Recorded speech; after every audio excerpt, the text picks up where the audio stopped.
সমালোচকদের মুখে ঝামা ঘষে দিলেন ভিনি, এমবাপ্পে, বেলিংহাম। অনেকেই বলেছিলেন এই তিনজন নাকি একসাথে ভালো থাকতে পারবেন না, কিন্তু ঘটেছে তার পুরোপুরি উল্টো। আটলান্টার বিপক্ষে উয়েফা সুপার কাপের ম্যাচকে সামনে রেখে অনুশীলনে খুবই উচ্ছ্বসিত দেখা যায় রিয়াল মাদ্রিদের তিন মহারথী ভিনিসিয়াস, বেলিংহাম এবং এমবাপ্পেকে। এরাই বিশ্বের সবচেয়ে দামি চার খেলোয়াড়ের মধ্যে অন্যতম তিনজন।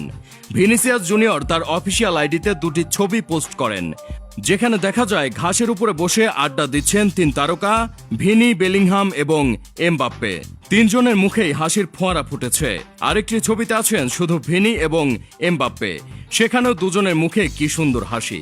আর এই হাসি দেখে অন্তর জ্বালা তৈরি হয়ে গেছে সমালোচকদের। তারা অনেকেই বলেছিলেন এমবাপ্পে আসলে ড্রেসিং রুমের পরিবেশ নষ্ট হয়ে যাবে, কিন্তু দেখা যাচ্ছে সম্পূর্ণ উল্টো। অনেকেই তাই সেই ছবির নিচে মক করে লিখেছেন পরিবেশ নষ্ট হয়ে গেছে ড্রেসিং রুমের। তবে সমালোচকরা যে যাই বলুক, ভক্তরা ভালোবাসায় সিক্ত করেছেন দলকে। ভিনির এই পোস্টে দেখা যাচ্ছে ভালোবাসার ছড়াছড়ি। দলের নতুন হিসেবে এমবাপ্পেকে ভালোই সাহায্য সহযোগিতা করেছেন ভিনিসিয়াস জুনিয়র। তিনি বলেন, দলে নতুন হিসেবে সবারই একটু অসুবিধা হয়, বেলিংহাম সেটা খুব ভালোভাবেই সামলে উঠেছিল। ভিনি বলেন, আমি আশা করছি এমবাপ্পেও খুব দ্রুত নিজেকে মানিয়ে নিতে পারবেন।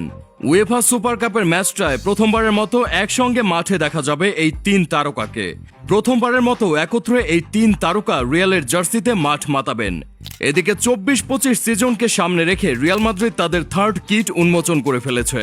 ক্লাবগুলোর থার্ড কিটগুলোতে 80-র দশকের পর এই প্রথম অ্যাডিডাস তাদের ট্রিফেল লোগো ব্যবহার করেছে। ইতিমধ্যেই এই জার্সির নজর কেড়েছে সবারই।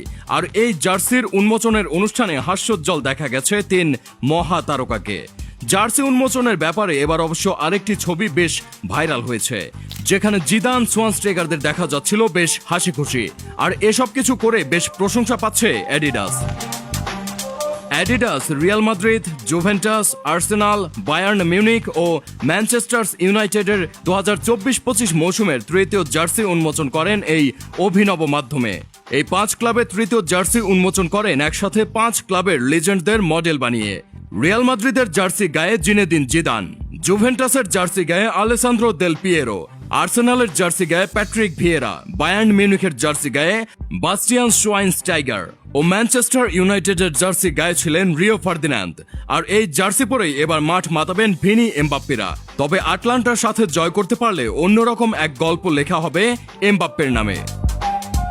প্রথম অফিসিয়াল ম্যাচেই শিরোপা ছুঁয়ে দেখার সুযোগ পাবেন তিনি। তবে এর চেয়ে বড় কথা হচ্ছে এল ক্লাসিকোতে চমৎকার একটি লড়াই দেখা যেতে পারে এবার। শোনা যাচ্ছে নিকো আসছেন বার্সায়, আসছেন লামিন পেড্রি গাভিরা, অন্যদিকে আছেন ভিনি, রদ্রিগো, বেলিংহামরা। চমৎকার একটি সিজন দেখার অপেক্ষায় মাদ্রিদ ভক্তরা। তবে আপাতত ভক্তদের আশা একটাই, ট্রফি জেতার মাধ্যমেই শুরু হবে বহুল প্রতীক্ষিত এই ত্রয়ীর একত্রে যাত্রা। রিয়াল ভক্তদের এই আশা কি পূরণ হবে?